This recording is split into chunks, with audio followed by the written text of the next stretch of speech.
gusto, Juan David Mejía, 10º semestre, y con Santi para que disfruten y por favor que participen. Trataremos de hacerlo lo más interactivo posible. Muchas gracias. Exacto, sí, como dijo aquí mi compañero, la gracia de esta charla es hacer algo muy interactivo. Tratamos de hacerlo lo más simplificado posible, pero del mismo modo lo más profesional, por decirlo así. Si tienen alguna duda, la pueden dejar en los comentarios y el equipo de academia les va a ir respondiendo conforme las hagan. Esperamos su colaboración y cualquier duda, ya saben, nos pueden decir o la pueden dejar ahí escrita. Entonces, listo. Esta es la agenda del día de hoy. Comenzaremos primero con un caso clínico, como para ahí que les llame la atención, como para entusiasmarlos. Luego irá tipo de heridas, luego cicatrización y terminaremos con infección del sitio operatorio. Listo, entonces en cuanto al caso clínico, pues es importante, tenemos un paciente de 27 años, de sexo femenino, digamos, de datos importantes que tenga, con el motivo de consulta de dolor en herida. La enfermedad actual es paciente femenina de 27 años, quien consulta por cuadro de 2 días de evolución consistente en dolor difuso en herida quirúrgica de apendicectomía vía laparoscópica, hecha el 17 de septiembre, intensidad 9/10 según la escala análoga del dolor, irradiado flanco derecho, asociado refiere fiebre cuantificada de 39 grados centígrados, puntos de sutura íntegros sin signos de inflamación local, paciente refiere adecuado de la herida y apósitos limpios, niega sintomatología de diosiunal. Antecedentes. De antecedentes de importancia tenemos el patológico. La paciente refiere diabetes mellitus tipo 2 en tratamiento con metformina. Quirúrgicos, apendicectomía hace 6 días. Hospitalarios por la apendicectomía. Toxicológicos, bebedor ocasional y familiares. Abuelo paterno fallece por cáncer de pulmón. Al examen físico encontramos una paciente con una tensión arterial de 120/75, una frecuencia cardíaca de 110 latidos por minuto, una respiratoria de 18 respiraciones por minuto. Al momento de la valoración la encontramos alerta, orientada, sin signos de dificultad respiratoria, campos pulmonares bien ventilados, sin sobreagregados, ruidos cardíacos rítmicos, taquicárdicos, abdomen blando, depresible, doloroso la palpación en el abdomen derecho, se evidencian los 3 puntos del abordaje laparoscópico íntegros, con apósitos limpios, sin peristalsis, llenado capilar, menor a 2 segundos. Entonces, antes de comenzar, queremos que en los comentarios de aquí, del chat de Teams, dejen su impresión diagnóstica, lo que crean que puede tener el paciente. Entonces les pondré otra vez la enfermedad actual para que la miren detenidamente.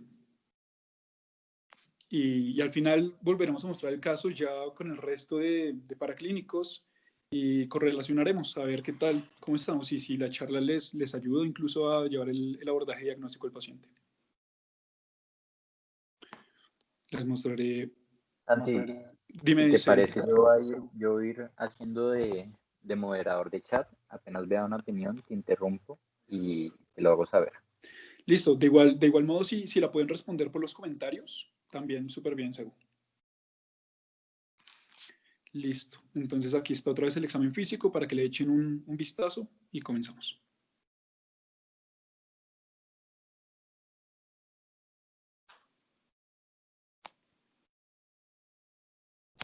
Listo, entonces, Cali, si quieres toma el control y comencemos. Listo. Me dicen si les está cambiando, por favor.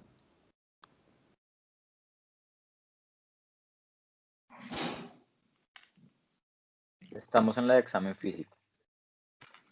Sí, es que estoy tratando y no me quiere cambiar. Dame un segundito.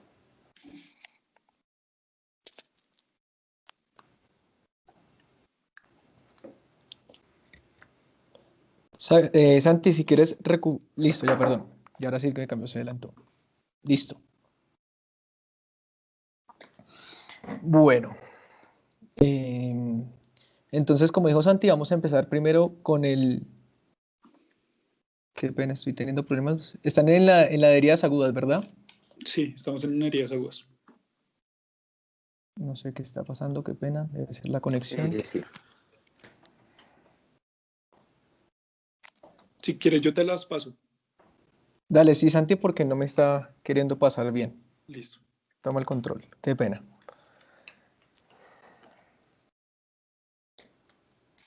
Listo, ya estamos en clasificación de heridas. Ahí estás. No, no me está.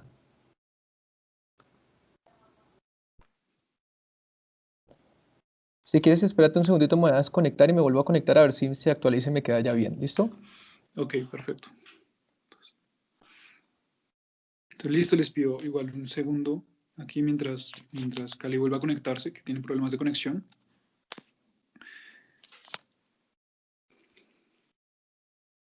Segu, ¿tú estás viendo clasificación de heridas? Sí, Moncho, sí se ve. Ok, sí, entonces problema en la conexión de Cali. De igual modo, pues aprovecho este tiempito mientras se vuelva a conectar mi compañero para recordarles que ya se mandaron otra vez la encuesta por si quieren ayudarnos a hacer alguna charla. No importa el semestre en el que estén, sinceramente, es que tengan la motivación y el querer hacerlo. Ya hemos tenido pues bastantes personas de distintos semestres, más que todo básicas, y chévere ver el interés que hay, como que estamos generando en cada uno de ustedes, porque esto, como saben, es como para dar una aproximación, para que cuando lleguen los de básicas, incluso a cirugía, no lleguen tan perdidos, que puedan, digamos, hacer un abordaje mejor, y para los que están pues arriba, para que puedan repasar, aclarar dudas. Y es importante que si tienen una duda, pues la hagan. Sinceramente, aquí todos estamos para aprender. Ninguno sabe más que otro. Y cualquier conocimiento que quieran y tengan o quieran aportar es súper importante para nosotros y estaríamos muy agradecidos de que lo hagan.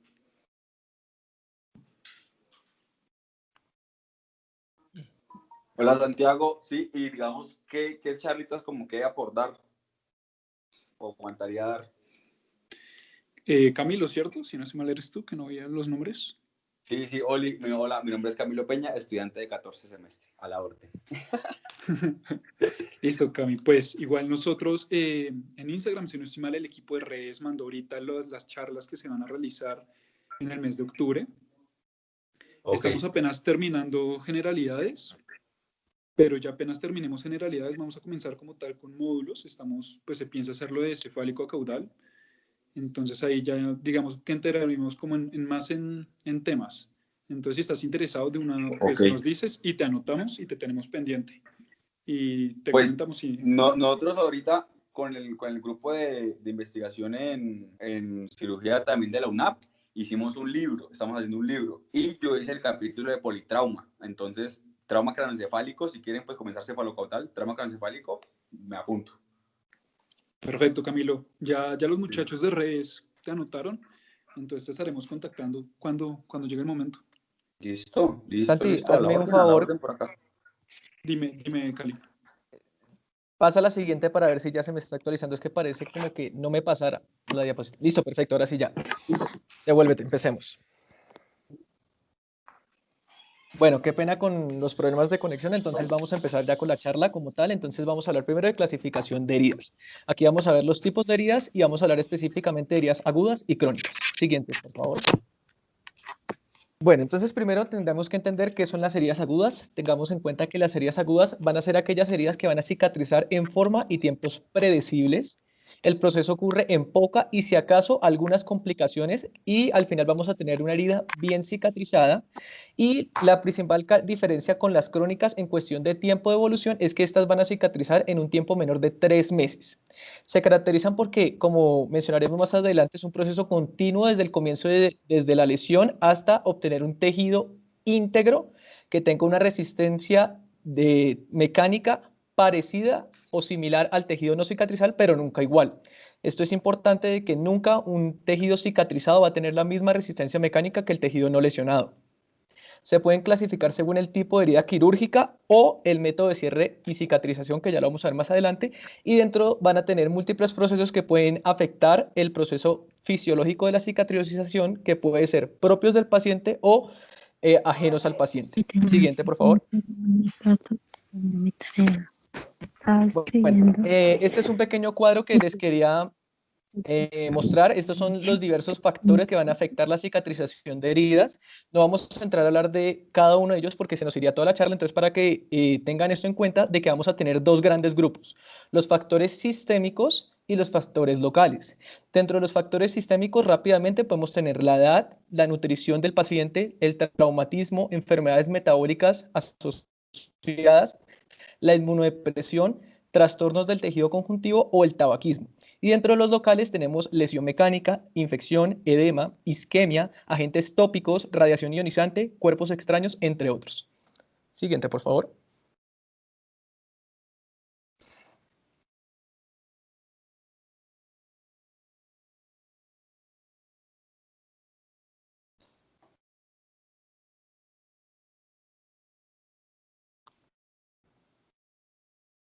Bueno, entonces, ya empezando con la clasificación de las heridas, como les había mencionado, tenemos dos grupos grandes de clasificarlas. Este es uno de ellos, que es la clasificación de la herida quirúrgica. La vamos a dividir en 4 grupos grandes.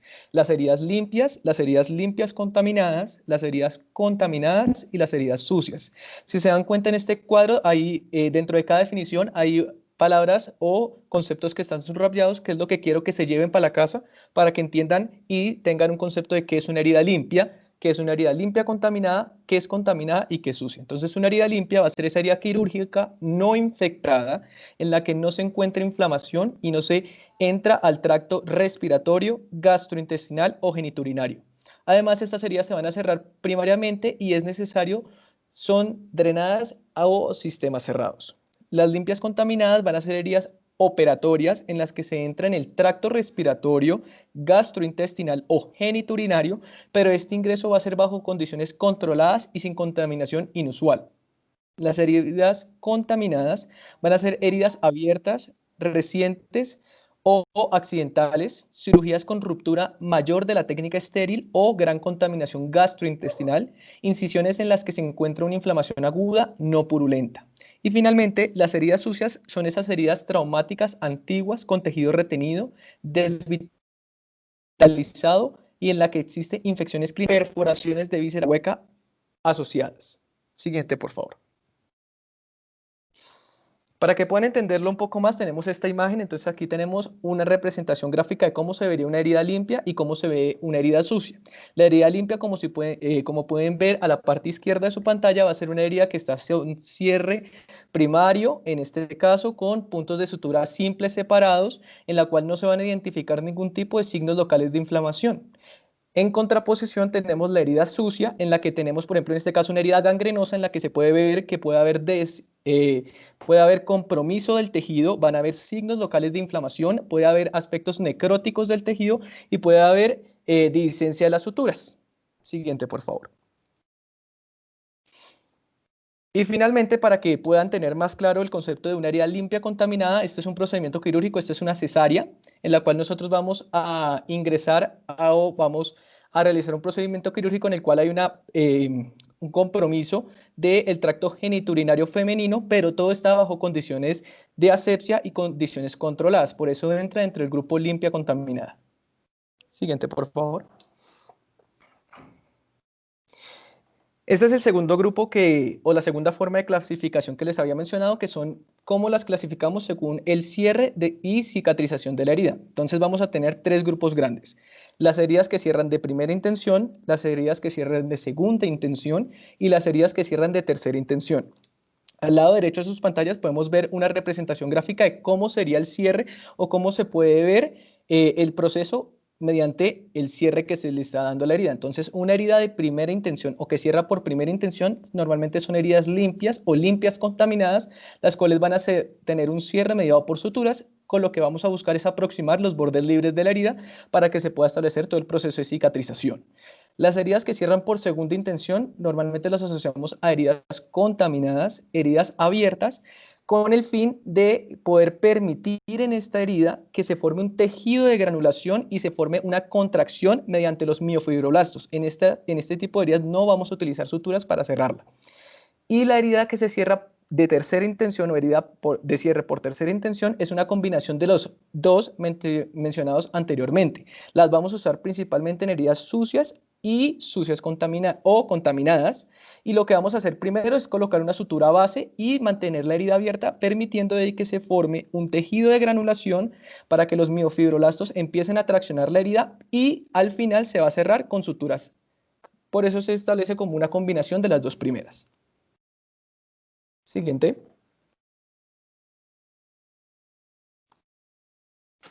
¿Me escuchan bien? Sí, Santi. Sí, Listo, perfecto. Listo, entonces ya empezaremos a hablar sobre las heridas crónicas. Entonces es importante mencionar qué es una herida crónica. Una herida crónica se define como una herida que no prosiguió a través del proceso ordenado que produce la integridad anatómica y funcional satisfactoria, o que continuaron por el proceso de reparación sin producir resultados anatómicos y funcionales adecuados. Es importante mencionar, como igual lo mencionó mi compañero anteriormente, que toda herida que no cicatriza en un periodo de 3 meses se va a considerar crónica. En cuanto a la etiología de estas heridas, hay bastantes, digamos, acercamientos etiológicos, pero se suelen centrar en unos, los cuales van a ser traumatismos repetitivos, una perfusión o un aporte de oxígeno deficiente, inflamación excesiva, fracaso de síntesis de factores de crecimiento o una combinación de estos. Entonces, listo, es importante mostrar, como aquí está en la diapositiva, que se dividen principalmente en 4: úlceras arteriales isquémicas, úlceras por éstasis venoso, heridas en pacientes diabéticos y úlceras por decúbito o presión. A mí aquí me gustaría hacer una pregunta al público, en especial a la gente que ahorita va en interna, que me recuerden y nos recuerden a todos cómo puedo diferenciar, digamos, semiológicamente una úlcera arterial de una venosa. Entonces, si alguien quiere, porfa, levante la mano o interrúmpame.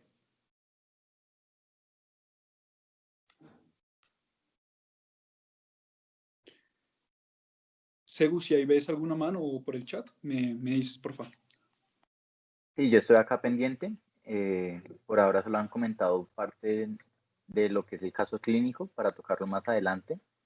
En cuanto a la pregunta de ahora, por el momento nadie ha puesto nada en el chat ni ha levantado su mano.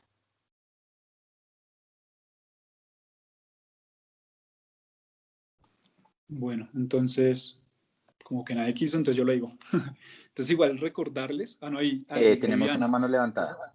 Tenemos una mano levantada. Viviana.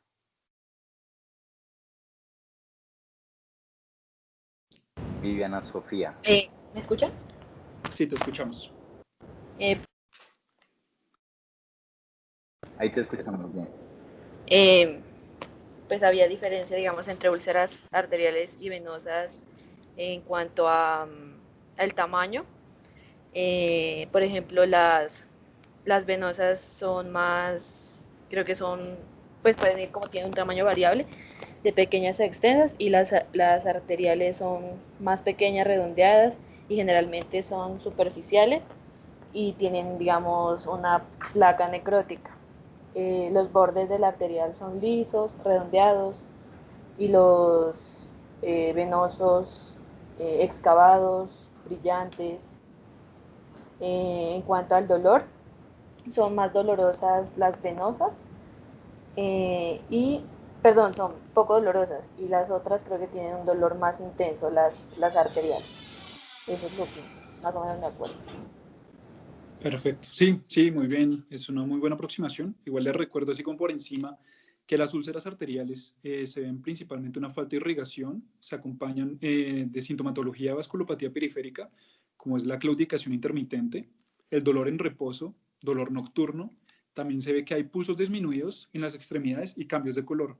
Y en cuanto a, digamos, visualmente cómo se ve que son lesiones donde va a haber pérdida de folículos capilares, también son superficiales y, como pues muy bien lo dijo Viviana, tienen márgenes lisos, los bordes suelen tener una coloración como pálida y tienen centros necróticos. Importante ahí es el punto del dolor, que digamos es la gran diferencia que podrían tener las dos.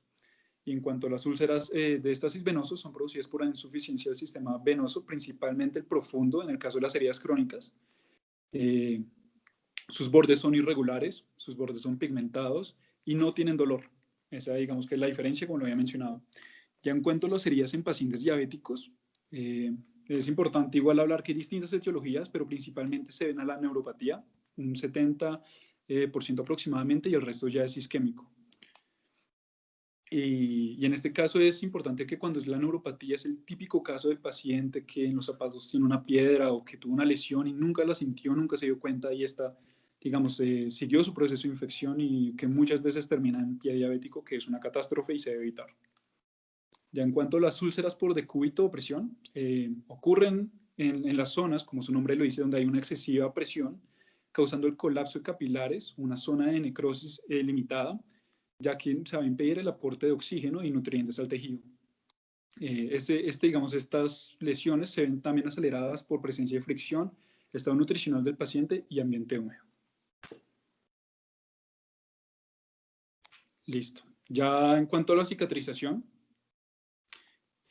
pues queremos hacer primero como un énfasis de los antecedentes, de lo que se sabe de la cicatrización a través de la historia. Principalmente se descubrió que hace 2000 años antes de Cristo, en los sumerios utilizaban tratamientos que tenían un componente tanto físico como espiritual, pero el físico aplicaban sustancias a las heridas infectadas donde se logró evidenciar que estas, digamos, de cierta manera sanaban. Ya en Egipto se encontraron distintos papiros, uno de ellos es el papiro quirúrgico de Edwin Smith, que nos describe aproximadamente 48 tipos de heridas, y el otro es el papiro de Evers, que relata el uso de mezclas que contenían miel, que tiene propiedades antibacterianas y otros componentes para el tratamiento de heridas. Posteriormente, los griegos, ya con el conocimiento previo de los egipcios, clasificaron las heridas en agudas y crónicas, y de aquí resalta un personaje que se llama Galeno de Pérgamo, que él era un médico de gladiadores, donde pues en su carrera, por decirlo así, y con el tiempo de experiencia, recomendó mantener un ambiente húmedo para la cicatrización adecuada. 19 siglos después se comprobó que la epitelización aumentaba un 50% en un ambiente húmedo en relación a uno seco. Posteriormente, Ignaz Philipp Semmelweis, que era un obstetra húngaro, observó que la incidencia de fiebre puerperal disminuía si los médicos se lavaban las manos con jabón hipoclorito. Y Louis Pasteur hizo un hallazgo importante, que antes se creía que los microorganismos, digamos, estaban en la herida por una generación espontánea, por decirlo así, pero él comprobó que se introducían del ambiente hacia la herida. Entonces ahí ya digamos que empezó a cambiar todo el panorama que tenían sobre las infecciones. Joseph Lister, digamos que es el hito en este caso de la historia, porque revolucionó como tal todo el ámbito quirúrgico, ya que cuando visitó Escocia, observó que algunas áreas donde el drenaje llegaba eran más sucias que otras. Y digamos que al ponerse a observar y eso, se dio cuenta que las que eran más limpias descargaban era ácido carbólico, que es el conocido fenol, y le surgió la idea de rociar los quirófanos con fenol desde ese entonces. Y se logró observar una reducción en la mortalidad de sus pacientes del 50 al 15%. Ya en cuanto al último personaje que tenemos es Robert Wood Johnson, que fue asistente a una conferencia dictada por Joseph Lister, y al verla se le ocurrió la idea de impregnar algodón con distintas sustancias. Una de estas era el iodoformo, y así empezó a desarrollar apósitos antisépticos que con el tiempo se fueron mejorando hasta el día de hoy, donde digamos cada uno es súper característico, súper distinto, tienen grados distintos de absorbencia, formas, dependiendo de la herida. Ya en cuanto a las fases de la cicatrización, que es, digamos, uno de los temas fundamentales de la charla de hoy, es importante hablar que una cicatrización normal sigue un patrón predecible que se puede dividir en 3 fases: la hemostasia e inflamación, proliferación y maduración y remodelación. Estas fases son una secuencia fluida, pero no es necesario que termine una para que comience la otra, ya que estas se suelen sobreponer y estas abarcan el tiempo desde la lesión hasta la resolución de heridas agudas. Hablando de la primera fase, que es hemostasia e inflamación, pues es importante hablar que cuando hay una herida se va a alterar la integridad tisular, donde como resultado va a haber el corte de vasos sanguíneos y la exposición directa a la matriz extracelular a las plaquetas. Esta exposición del colágeno subendotelial genera que se agreguen y se degranulen las plaquetas, generando la activación de la cascada de coagulación. Ya como sabemos, las plaquetas empiezan a degranular, y en especial hay que hacer énfasis en los gránulos alfa de estas, ya que estas liberan el factor de crecimiento derivado de las plaquetas, el factor transformador de crecimiento beta, factor activador de plaquetas, fibronectina y otras sustancias. Aquí es importante hacer un paréntesis porque a través, como ahorita lo veremos, estos factores abarcan, digamos, todo el proceso de cicatrización, no solo una parte, y siempre van a tener un papel fundamental. Ya con la formación del coágulo de fibrina, que nos sirve primero como hemostasia, me gustaría aquí hacer un paréntesis y saber si algún estudiante de patología nos recuerda qué es hemostasia.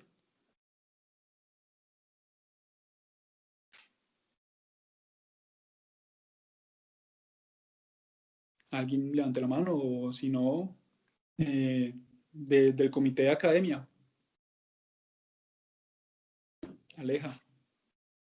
Bueno, pues principalmente la hemostasia es un proceso que pues ayuda a mantener la sangre con un flujo laminar, fluido y principalmente en estado líquido.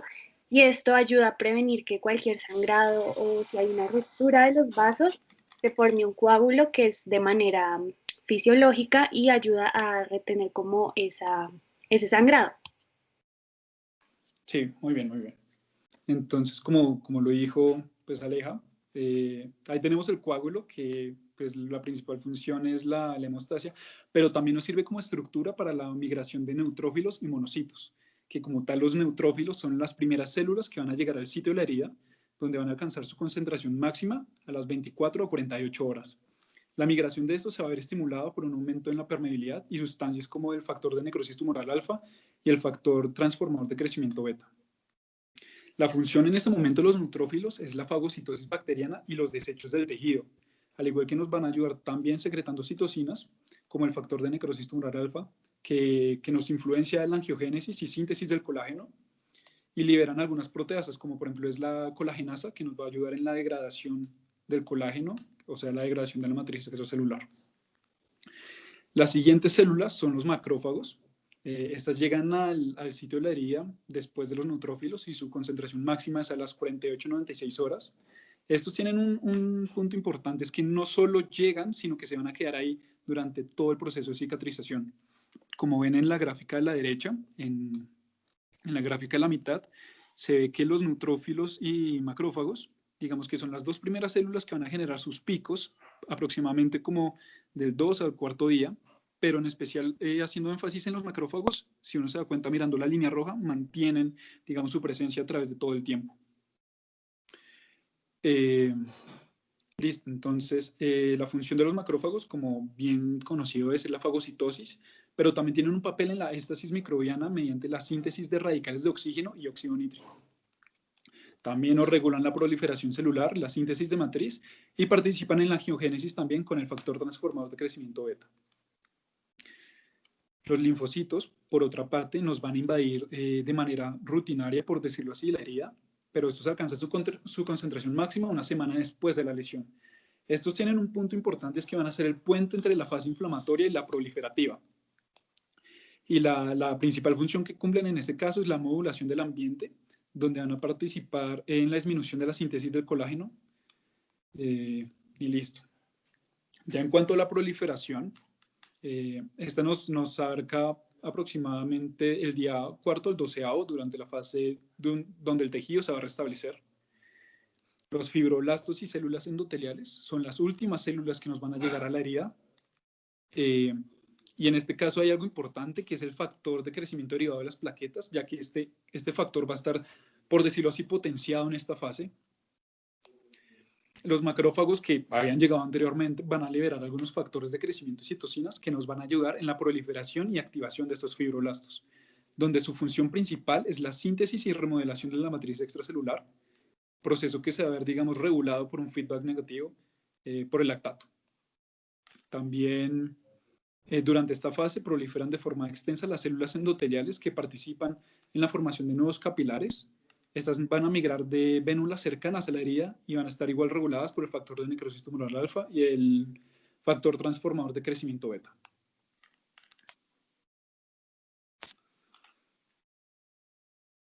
Perdón, se me cambió. Listo. Aquí hago como, digamos, puntos importantes que tienen que tener en cuenta es la síntesis de matriz y síntesis de proteoglucano, que son dos pilares, por decirlo así, fundamentales en esta cicatrización. En cuanto a la síntesis de matriz extracelular, es importante hablar del colágeno, ya que es la proteína más abundante del cuerpo y es esencial para la maduración, remodelación e integridad funcional de la herida. Aunque se han descrito por ahí 18 tipos de colágeno aproximadamente, en el caso de las heridas es importante mencionar dos tipos. El tipo 1, que es el principal componente de la matriz extracelular en la piel, y el tipo 3, que se va a encontrar en abundancia en el proceso de reparación de las heridas. El tipo 1 tiene una característica importante, es que este depende también la fuerza tensil que va a tener esa herida. Como se ven en la gráfica, la última gráfica de la derecha, hay dos líneas, la rosada y la azul, que suben exponencialmente y son el colágeno y la fuerza tensil.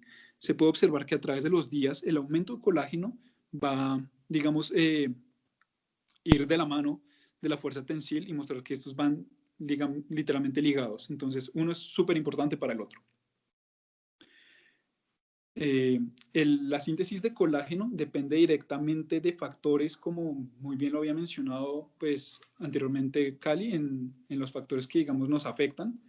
El aporte de oxígeno, nutrientes, vitaminas, ausencia de infección, son factores que si hay una alteración en estos nos va a comprometer la síntesis y depósito de colágeno dentro de la herida.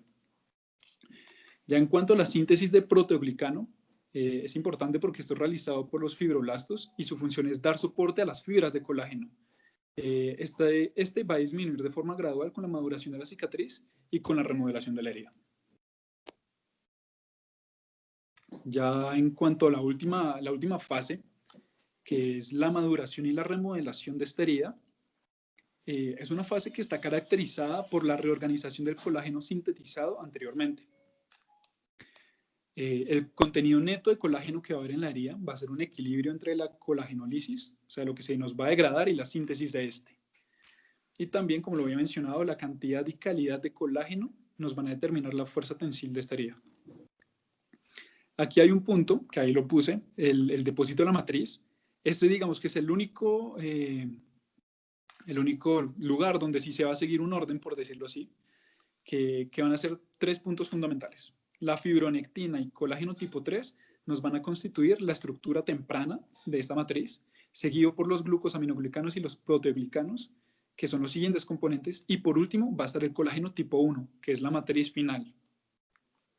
Este colágeno va a generar fibrillas y enlaces cruzados que nos van a incrementar la fuerza tensil y resistencia a la degradación enzimática. Por esta razón, estas fibrillas son importantes porque generan que el colágeno no se degrade, sino que se quede ahí en la herida y nos ayude a que no se abra. La remodelación de la cicatriz continúa durante bastante tiempo, puede ser de 6 a 12 meses aproximadamente, dando como resultado la formación gradual de una cicatriz que va a ser madura, avascular y acelular. Ya cuando tenemos este proceso, va a ocurrir la epitelización, que ocurre cuando se recupera la integridad y fuerza de la zona afectada. El proceso inicia en el transcurso de un día de la lesión e histológicamente es importante resaltar que se va a observar como un engrosamiento de la epidermis. Este proceso va a estar caracterizado por la migración y proliferación de células epiteliales adyacentes a la herida, donde va a ocurrir ya que estas células pierden las inserciones que tenían anteriormente y van a migrar recubriendo el defecto que se había hecho. Cuando estas recubren, va a iniciar una mitosis acelerada, donde además de dividirse van a tener un cambio estructural, donde van a pasar de tener el aspecto clásico, que es aplanado, a uno cilíndrico. Ya cuando este proceso termina, se va a ver finalizado con una queratinización de la superficie.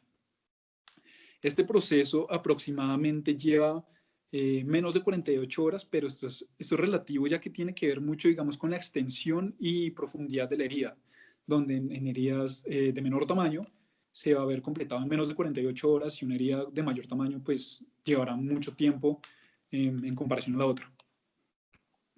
Aquí otra vez entra un factor importante y es el factor transformante crecimiento beta, también el factor de crecimiento de fibroblastos y el derivado de plaquetas, ya que estos siempre durante todo el proceso de cicatrización, digamos, nos van a ayudar y nos van a regular cada proceso.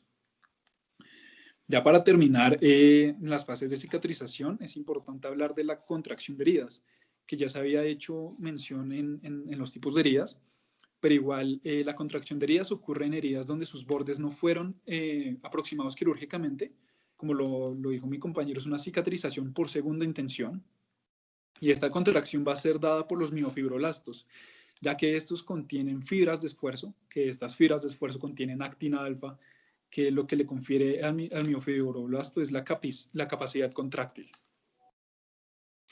Ya estos miofibroblastos van a generar esta contracción durante aproximadamente 4 semanas, donde posteriormente van a hacer apoptosis y quedará, por decirlo así, el proceso de cicatrización culminado.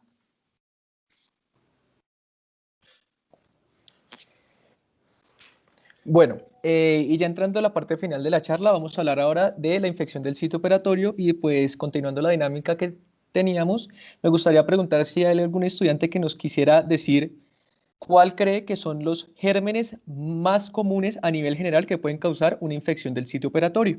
Nos lo puede escribir por el chat o levanta la mano y nos puede comentar lo que crean.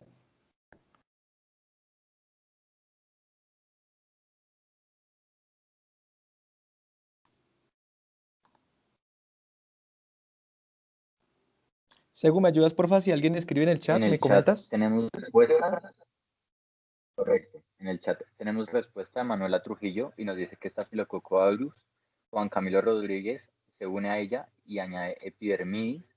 María Camila Gil nos dice Staphylococcus aureus o epidermidis. Y Paula Alejandra Gómez también nos dice epidermidis. Perfecto. Están en lo correcto. Dentro de los principales gérmenes que ya les voy a mencionar, el Staphylococcus aureus y los Staphylococcus coagulasa negativos son de los más asociados a infección del sitio operatorio. Entonces empecemos. Siguiente, David, por favor. Dime. tenemos una opinión más que es de María Fernanda López y nos dice que el germen depende de la profundidad. Y Juliano nos dice Streptococcus. Lo que dice María Fernanda es cierto, dependiendo de la profundidad y el tejido que esté comprometido, puede variar el agente etiológico, pero en términos generales, y lo que nos presenta la guía colombiana del ISO, es que a nivel general, tomando en cuenta las ISO que se han reportado, los principales gérmenes que se han encontrado son Staphylococcus aureus, Staphylococcus coagulasa negativo, y Escherichia coli, pero lo que dice María Fernanda es completamente cierto. Igual eso ya lo vamos a ver más adelante con una tablita para que tengan una idea de lo que les estoy preguntando. Entonces, ya entrando como tal en tema, entonces una introducción muy sencilla. La infección del sitio operatorio la vamos a definir como la infección que ocurre después de la cirugía en parte del cuerpo donde se realizó la operación. La ISO, que es la abreviación, es la segunda causa de la infección nosocomial más frecuentemente reportada. Es importante que las mayorías de las infecciones del sitio operatorio se asocian con patógenos de piel, mucosas o vísceras huecas. Entonces aquí estaríamos tomando en cuenta lo que dice María Fernanda, dependiendo de la profundidad de la infección, tendríamos que tener en cuenta el agente etiológico. Pero como les mencionaba, la literatura menciona de que entre los principalmente aislados tenemos el Staphylococcus aureus, los Staphylococcus coagulasa negativos, donde podríamos tener el Staphylococcus epidermidis o el Saprophyticus, los Enterococcus especies y la Escherichia coli. Y esto es algo vital que necesito que recuerden para tenerlo en cuenta al final de la charla, y es que el uso de profilaxis antibiótica ha demostrado la disminución de la tasa de infección, morbilidad y mortalidad en paciente quirúrgico. Siguiente, por favor. Un poco de epidemiología muy sencillo. Sabemos que la incidencia de la infección del sitio operatorio va a variar entre 2 al 5% en un paciente que tiene una cirugía extraabdominal, pero si se dan cuenta, cuando el paciente se somete a una cirugía abdominal, el porcentaje puede aumentar hasta un 20% de riesgo de presentación. Los pacientes que desarrollan una infección del sitio operatorio van a tener mayor probabilidad de muerte y también tienen un 60% más de probabilidad de ingresar a una unidad de cuidados intensivos y 5 veces más de ser hospitalizados. Siguiente. Bueno, entonces, ¿cómo vamos a clasificar la ISO? Vamos a tener una clasificación a grosso modo en 3 grandes grupos, que son la incisional superficial, la incisional profunda y la órgano espacio anatómico. Como pueden ver a la imagen de la derecha, lo que se puede ver es un pequeño diagrama de cuáles son las estructuras que van a estar comprometidas y van a limitar el nombre o la característica de esta ISO. Entonces, en una ISO superficial, vamos a ver que hay compromiso de piel y tejido celular subcutáneo. Cuando ya vemos que hay compromiso de fascias y músculos, estamos hablando ya de una ISO profunda, y cuando hay compromiso entre el espacio o compromiso netamente del órgano, estamos hablando de una infección de órgano espacio anatómico. Siguiente, por favor. Bueno, entonces ya vamos a ver cada una. Entonces la literatura nos va a hablar de criterios específicos para que todos hablemos el mismo idioma. Entonces, ¿cómo se define una incisión superficial? Se va a definir como la que ocurre hasta 30 días después del procedimiento o un año si se implantó una prótesis. Involucra una herida que va a comprometer la superficie, o sea, piel o tejido celular subcutáneo, y el paciente presenta alguna de las siguientes: drenaje purulento con o sin confirmación de laboratorio a partir de la incisión superficial, microorganismos aislados a partir del cultivo obtenido asépticamente a partir de fluidos o tejidos de la incisión superficial, uno de los signos de infección local, y aquí me gustaría que algún estudiante me pueda recordar cuáles son los signos locales de inflamación o infección. Según me avisa si por el chat te responde, ¿listo?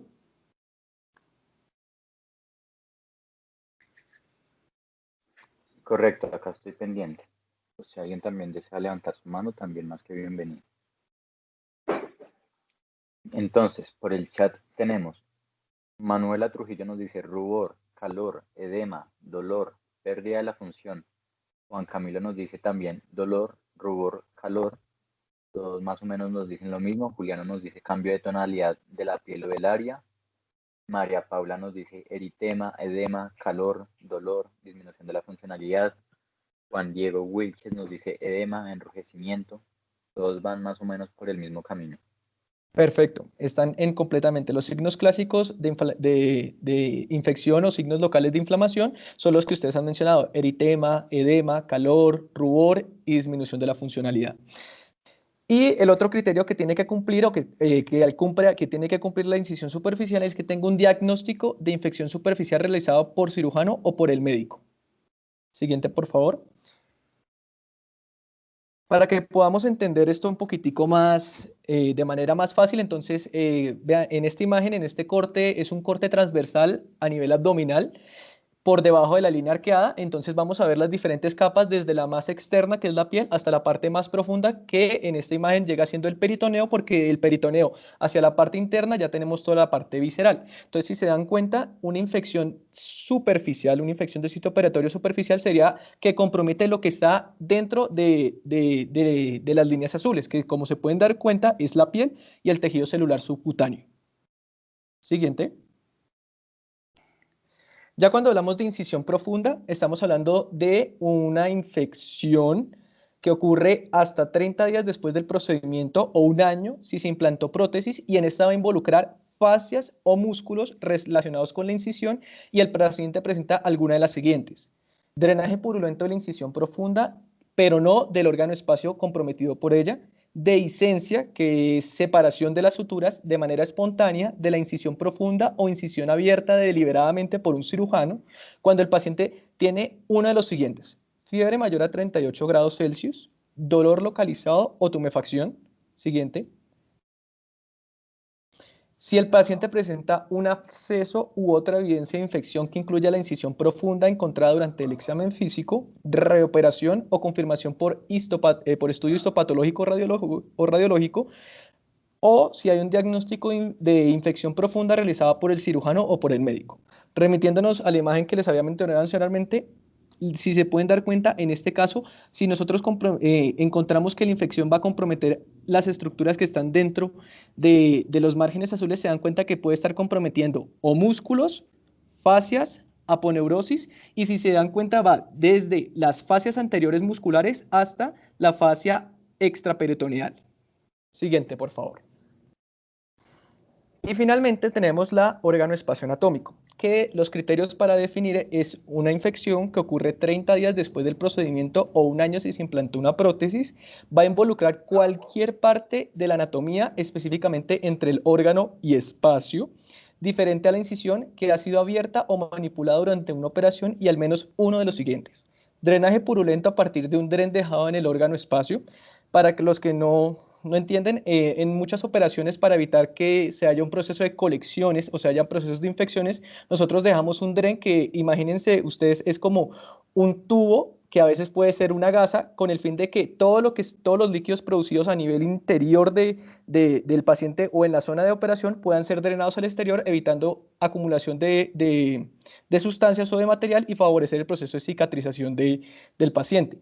Organismos aislados de un cultivo tomado asépticamente a partir de un cultivo de un fluido o el tejido de un órgano espacio, un absceso u otra evidencia de infección que compromete el órgano espacio durante el examen directo en una reoperación o por estudio histopatológico o radiológico. Siguiente.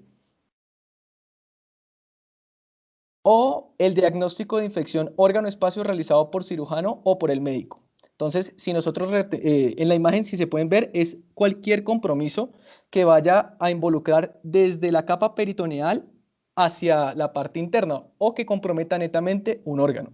Si se dan cuenta, en los tres grupos que les he mencionado, uno de los criterios que tiene que cumplir es simplemente que el diagnóstico lo de el cirujano o el médico los pueda reportar por las evidencias en contra. Entonces, aquí volvemos a darle importancia al criterio médico y el criterio clínico que se tiene que tener al momento de abordar un paciente.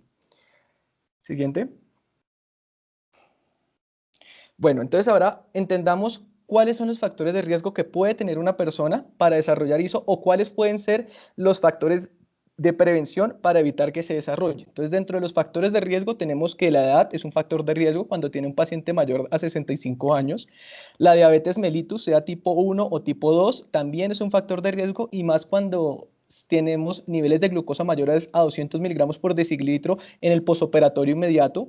El tabaquismo, una obesidad definida con un porcentaje mayor al 20% del peso ideal para la estatura del paciente. Las infecciones remotas concomitantes, perdón. El uso de esteroides, todavía la literatura es muy contradictoria, pero pues se dice que pueden disponer al desarrollo de infecciones por la inmunomodulación que estos presentan. Las hospitalizaciones preoperatorias y específicamente aquellas que duren más de 24 horas, entonces por eso nos recomiendan hacer hospitalizaciones preoperatorias el menor tiempo posible. Las características preoperatorias, como por ejemplo las duchas antisépticas y preoperatorias, son factores protectores que la literatura reporta que lo ideal es hacer una ducha antiséptica la noche antes del procedimiento. La remoción preoperatoria del vello es contradictoria, pero lo que recomienda la literatura es que no se debe remover el vello de manera anticipada, sino que se debe remover si está interfiriendo con el sitio de la operación. Y el mensaje que más me importa que se lleven a la casa es que el mejor método para prevenir la infección del sitio operatorio es una correcta higiene de manos. ¿Cómo definimos esta? Como una higiene que se hace de manera preoperatoria de una duración de en promedio 3 a 5 minutos con soluciones asépticas y en la cual se va a hacer un énfasis en limpiar pliegues y vamos a limpiar completamente manos hasta codo. Siguiente. Juan David, tenemos una pregunta. Dime. Juliano García está levantando su mano. Dime, por favor. Una pregunta, y más o menos como cirugías previas también al procedimiento, ¿no podrían ser un factor de riesgo? Depende. En este caso también nos tenemos que ver cómo fue todo el procedimiento de asepsia y antisepsia que tuvo el paciente, cómo fue el posoperatorio del paciente, pero en términos generales se podría considerar dependiendo el tipo de cirugía. Por ejemplo, una paciente que tuvo una herida o una lesión limpia contaminada puede tener un riesgo debido a que se ingresó a tracto respiratorio, gastrointestinal o geniturinario. No sé si te respondí la pregunta. Sí, muchísimas gracias. Listo. Bueno, continuando, si alguien más tiene alguna pregunta, con gusto la puede hacer, no hay problema.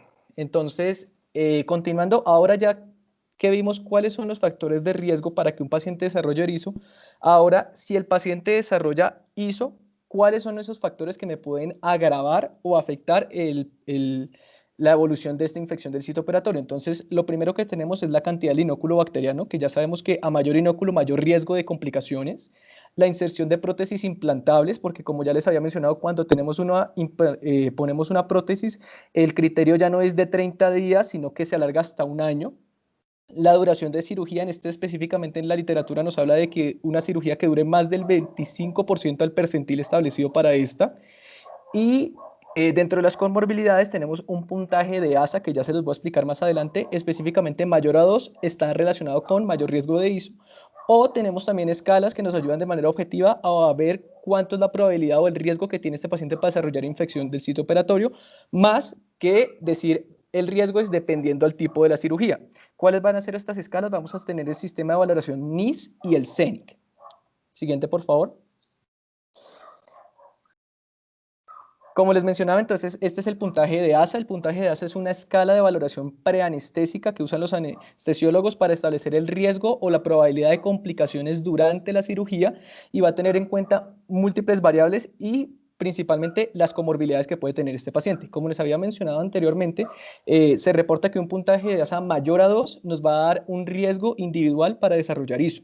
Entonces, ¿cuáles serían? Entonces, un puntaje de 3 en el cual el paciente presenta una enfermedad sistémica severa que limita su actividad, pero no es incapacitante. El puntaje de 4, que es un paciente con enfermedad sistémica incapacitante, que constantemente pone en peligro su vida. Un paciente que tenga un puntaje 5, que es un paciente moribundo, que no se espera que sobreviva 24 horas con o sin cirugía. Siguiente. Y este es el sistema NIS que los mencioné como una escala objetiva que plantea la guía para poder dar una probabilidad del desarrollo de ISO. Yo les mencioné dos, pero la literatura dice que este es mucho más sensible y específico, y lo que va a hacer es tomar 3 criterios y sumar el valor si están o no presentes, y si se dan cuenta, dentro de los criterios, uno de ellos es la clasificación de ASA. Entonces, en la parte de abajo nos relaciona el puntaje total con el riesgo de desarrollar una infección del sitio operatorio, estableciendo que un puntaje de 3, o sea, un paciente que tenga los 3 puntos positivos, tiene un riesgo mínimo de 15% para desarrollar una ISO. Siguiente, por favor. Y ya finalizando la charla, entonces les quería hablar un poquitico de la profilaxis antibiótica, que como se las mencioné al comienzo, es una de las estrategias que ha demostrado un verdadero impacto junto al lavado de manos para disminuir el riesgo e incidencia de ISO en el paciente en el posoperatorio. Entonces, la profilaxis antibiótica ha demostrado reducir la mortalidad y la morbilidad asociada a procedimientos quirúrgicos. ¿Cuáles van a ser las metas de esta profilaxis antibiótica? Estas 5. Reducir la infección del sitio operatorio. Utilizar antibióticos que hayan demostrado su efectividad. Minimizar el efecto del antibiótico en la flora del paciente y en sus mecanismos de defensa. Minimizar los efectos adversos y reducir la duración y el costo de cuidados del paciente. Siguiente, por favor. Entonces, ¿qué características tiene que tener un antibiótico para considerarse de elección para la profilaxis? Entonces, lo primero, que se administra intravenoso. ¿Qué es importante? También hay literatura que reporta administración vía oral, pero esos medicamentos no están disponibles en el país. ¿Cómo vamos a elegir el medicamento? Basándonos en estos 3 puntos.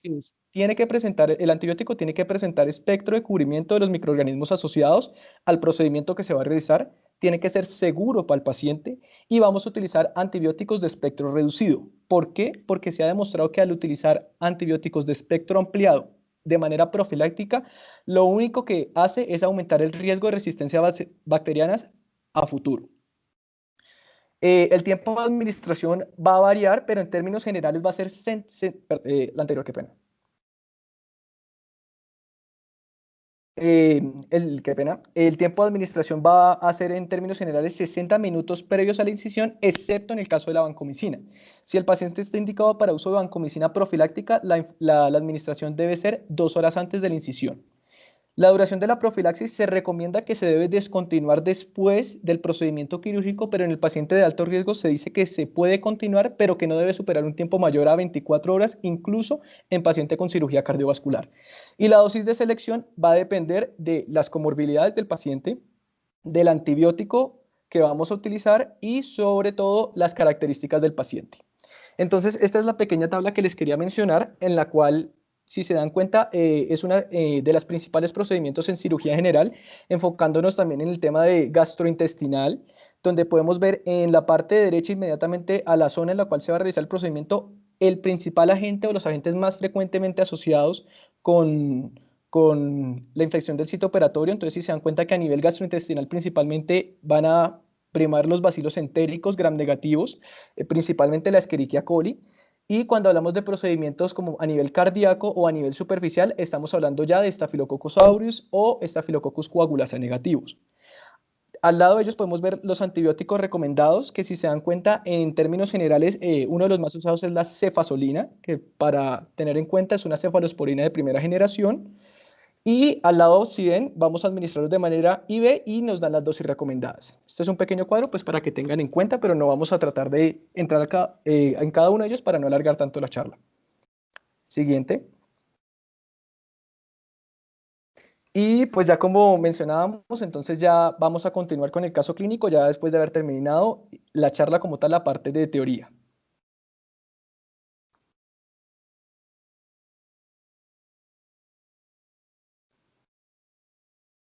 Siguiente, por favor. Tenemos unas opiniones en el chat del principio de la reunión donde respondieron. Por ejemplo, María Fernanda López, con los datos que hasta ahorita teníamos, respondió ISO profunda versus ISO órgano espacio. Y Manuela Trujillo nos dice infección de la herida quirúrgica, tal vez por su antecedente de diabetes que le dificulta la cicatrización. Habíamos tenido esas dos opiniones en el chat con el primer episodio del caso. Pues la verdad van muy bien dirigidas a lo que estamos buscando y ahorita ya les vamos a dar un poquitico más, les vamos a dar el examen físico y vamos a ver cómo vamos orientando y cómo va cambiando para ver si se mantienen o se quedan. Pero de entrada van orientando muy bien al paciente, un paciente con antecedente quirúrgico que presenta signos locales de inflamación en zona del procedimiento. Lo primero que uno tiene que pensar es que se pudo haber infectado. Listo, continuando con el caso clínico, pues ya lo habían mencionado, paciente de 27 años de sexo femenino.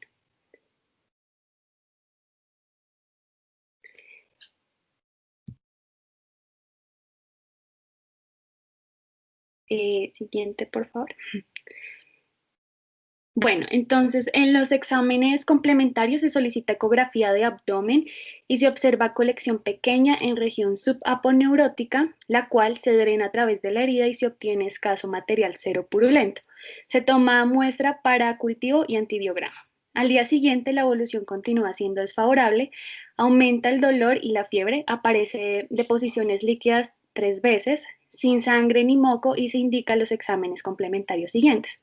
Cuadro hemático, leucocitos de 16.800 y unos neutrófilos al 85%. Ecografía abdominal, se visualizó una masa compleja de 4,5 por 4,2 centímetros en la fosa ilíaca derecha hacia el peritoneo parietocólico derecho, compatible con absceso intracavitario profundo.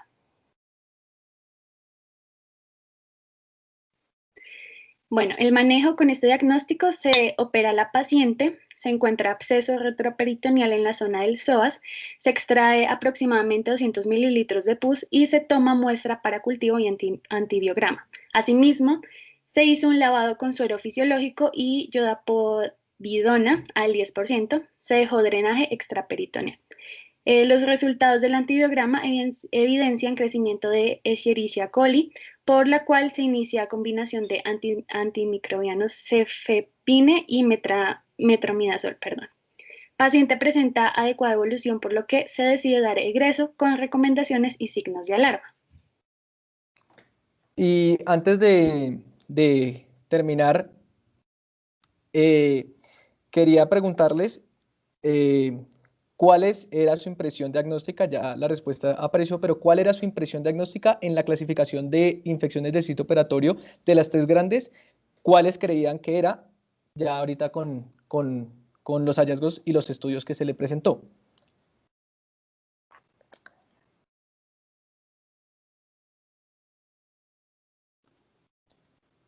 Bueno, ya como se presentó la respuesta, quería pues felicitar a las a las compañeras que de entrada dijeron infección del sitio operatorio y en este caso, como tal, el paciente va a presentar una incisional profunda. ¿Por qué? Porque si se dan cuenta, al momento de la operación, el paciente presentaba un absceso a nivel extraperitoneal asociado a el músculo psoas. Entonces, si ustedes recuerdan el diagrama que les mostré, cuando la ubicación de la lesión o el absceso o la infección se ubica entre el músculo, entre la fascia, pero no compromete como tal el peritoneo o hacia la parte interna, se va a clasificar como una incisional profunda.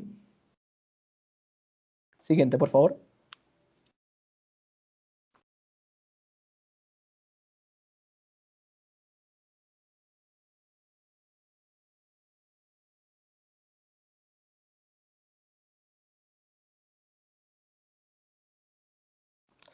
Y pues, y ya para finalizar el caso, entonces siempre tener en cuenta, y pues esto ya también es un consejo que a los que vayan a rotar o cuando ya estén como tal en procedimientos quirúrgicos, es que siempre toca hacer muy buen énfasis en el cuidado de las heridas, porque una de las causas que puede asociarse a una infección del sitio operatorio es una mala limpieza de la herida. Entonces, ¿qué le tenemos que tener a puntos grandes para que se lleven a la casa? Entonces, ¿cuáles van a ser nuestras 3 grandes recomendaciones? Lavarse las manos antes y después de limpiar la herida. La herida debe lavarse únicamente con agua y jabón, no se le deben administrar ni ungüentos, ni hierbas, ni ningún tipo de mezclas tradicionales, porque eso solo puede generar riesgo de infección y además la literatura no no ha demostrado que tenga impacto para disminución del riesgo de infección. Y lo más importante, lo que les mencionaba, no utilizar cremas o tópicos que no hayan sido previamente recomendados o recetados por el médico tratante. Y siempre darle a la paciente o a los familiares los signos de alarma para reconsultar de manera inmediata. ¿Cuáles van a ser esos signos? Si hay sangrado importante, si la paciente presenta una fiebre mayor a 38 grados Celsius, salida de pus por la herida, enrojecimiento de la piel o dolor que no se dé con analgesia. Muchas gracias.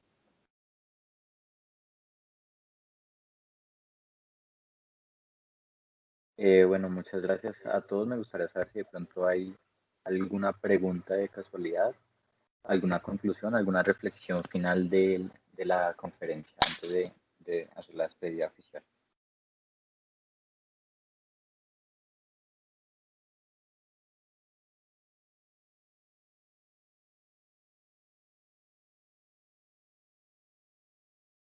Tenemos una pregunta, Juan Manuel Vargas. Hola, buenas noches, ¿me escuchan?